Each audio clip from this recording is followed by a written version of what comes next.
Hello, friends and neighbors. Swaggy Man Piper 1926 here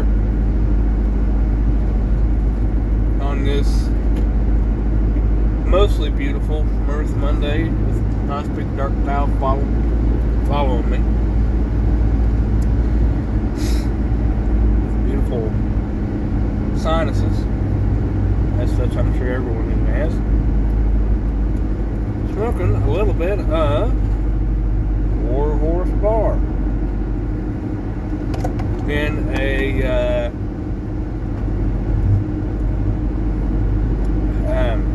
it's a Peterson, best I can tell you.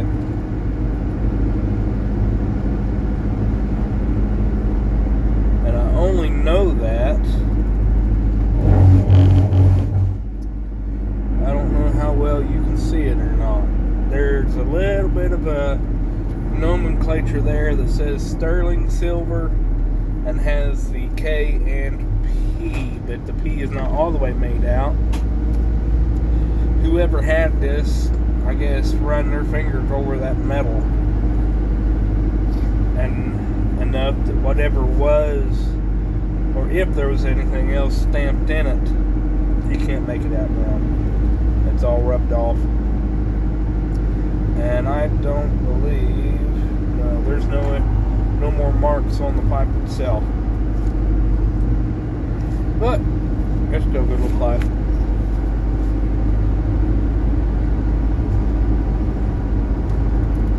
Whenever I first started smoking, or actually whenever I first cracked the tin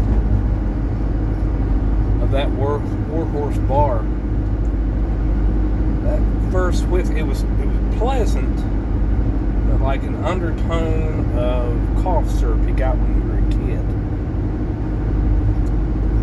And I still get that every now and again, but it's something about it.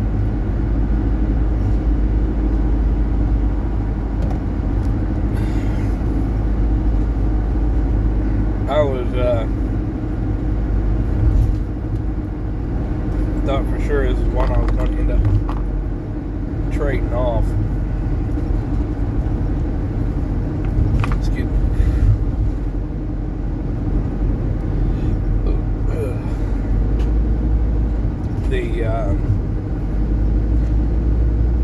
It seems like I'm a little sensitive, I guess you'd say, with the anisette flavor. It always just seems like it always deadens the tongue. It doesn't matter how dry the tobacco is. But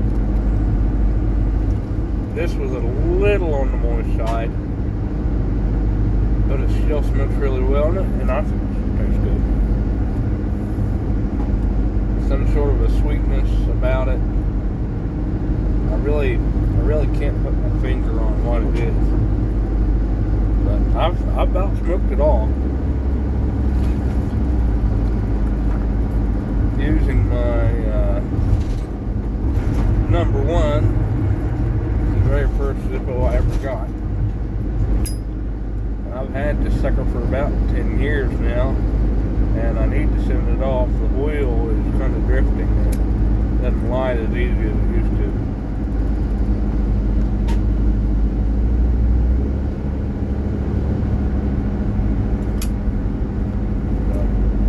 I got a couple others I need to send off. But get there eventually. Need to put wood in it too.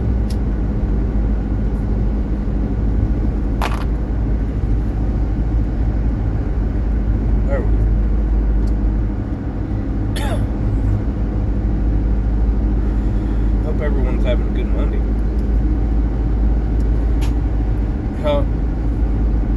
I got a couple of, we'll do it this way again. Got a couple little stories to tell you, and they're kind of on the shorter side.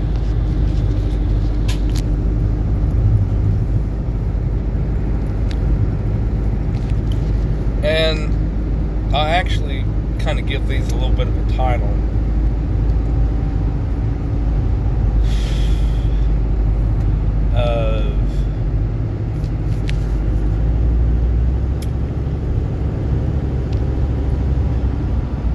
what not to do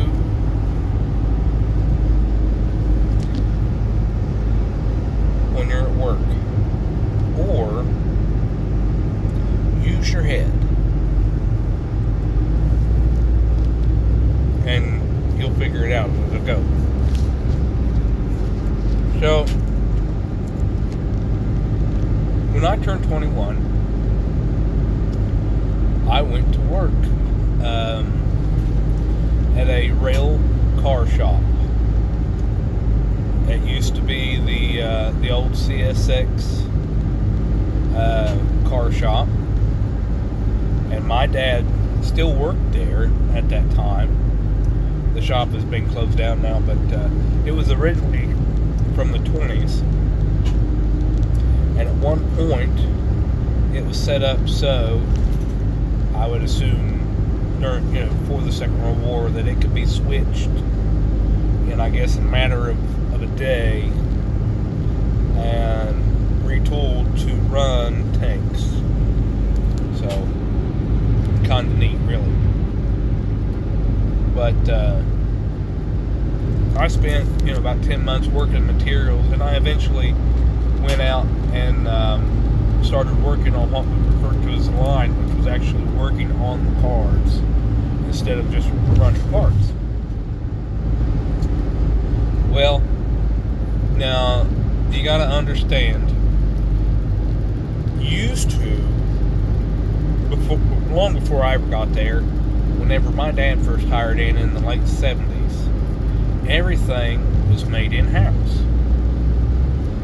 respectively. I mean, they'd get the steel, and the grab irons, was made in-house, and everything that could be made in-house was made in-house. Well, so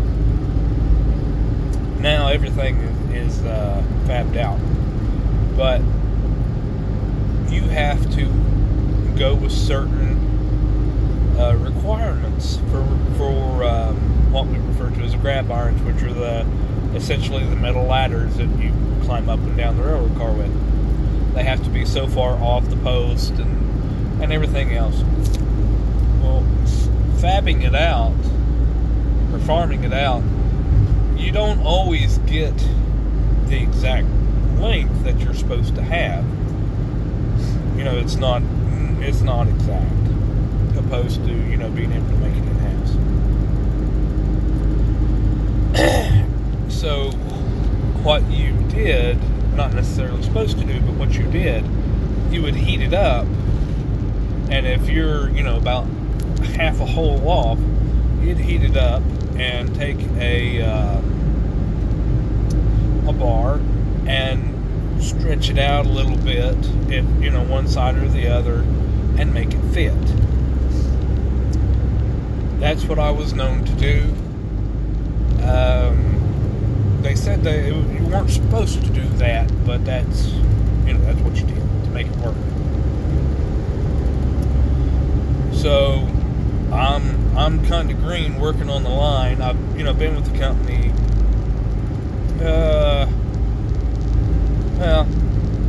10 months, 11 months, something like that. But working on a line where there's not a lot of action, or not, it's not a constant movement. Some of them were working, 5-6 cars a day. This track was only working like 3. And we had to replace a grab iron. Well, one of the older men, there were 2 different hats, orange hat and a yellow hat. Because we were young, and actually a different company, we had yellow hats, and of course the old CSX guys had orange hats. So one of the old orange hats had come out and said, all right, well, we got to replace this grab iron. We got it up there. Well, it's a little short. And so I got the bar and the torch and was going to fix it. Well, he said, what are you doing? I'm, fixing it to... Oh, no. You're supposed to have a grab iron stretcher. I said, I've never heard of one. This is how I know to do it. Oh, no, you're not supposed to do it that way. Okay, well, he said, go to the tool room. Okay. So I walked over to the tool room.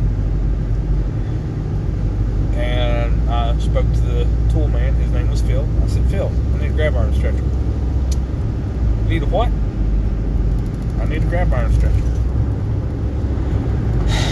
I don't have it. Check down on one. So I walk over to one track. Go to lead man. I said, Cabell, do y'all have that grab iron stretcher here? No, Will, I sure don't. Might check with Dana, shop foreman. Dana. And it took a minute to track him down. So Dana, you know where that grab iron? I think they had it on 6, maybe 7. So I go over to 6 track. Don't see it there. Walk out to 7 track. Don't see it there. Finally, one of the guys. Now keep in mind, your higher ups have a radio.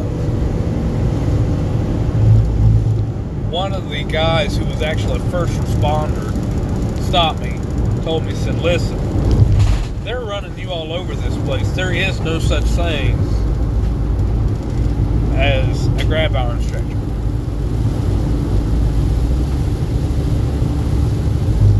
So, guess who got the nickname Stretch for about 2 or 3 months? Yeah. They said they were going to walk you down all the way to the burner shop. This plant is probably about half or 2/3 of a mile long. But they were going to walk me all the way over to the other end of the actual plant. And they would have had not the foreman down at the burner shop been kind of a butthole, and he would have got on the main radio station and said, why is he walking down here and not working?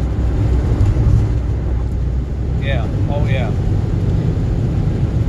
If you're grinning, wait for the second story, it gets better. So, and this is, year and a half, like whatever. Working at an area on 6 called the Jacks, and we'd raise the trucks, or the end of the rail car up, and they'd pull the trucks out, work the trucks, and we were supposed to weld plates. Doing about 7 cars a day, which isn't bad. And I'm vacancy relief, so I'm all over the place. Well, it's rainy, it's kind of cool out, I'm tired. End of the day, or towards the end of the day, I've got 1 car left. Waiting on time to pull, right? Well, there's a picnic table, and they're kind of strewn out. You sit there, you wait till next time, your next car, basically. And I'm sitting, I'm kind of leaning back, or my back's up against the actual table, part of the picnic table. And I'm doing the head bob, right? Well, I kind of going back and forth, up and down. It finally catches me, and I've got my head back, mouth open, And I finally kind of come to myself and wake up. And whenever I do, there's a boy hanging over me like this. Like that far from my face. And then another guy off to the side with a big shit-eating grin with his phone on the camera getting ready to snap a picture.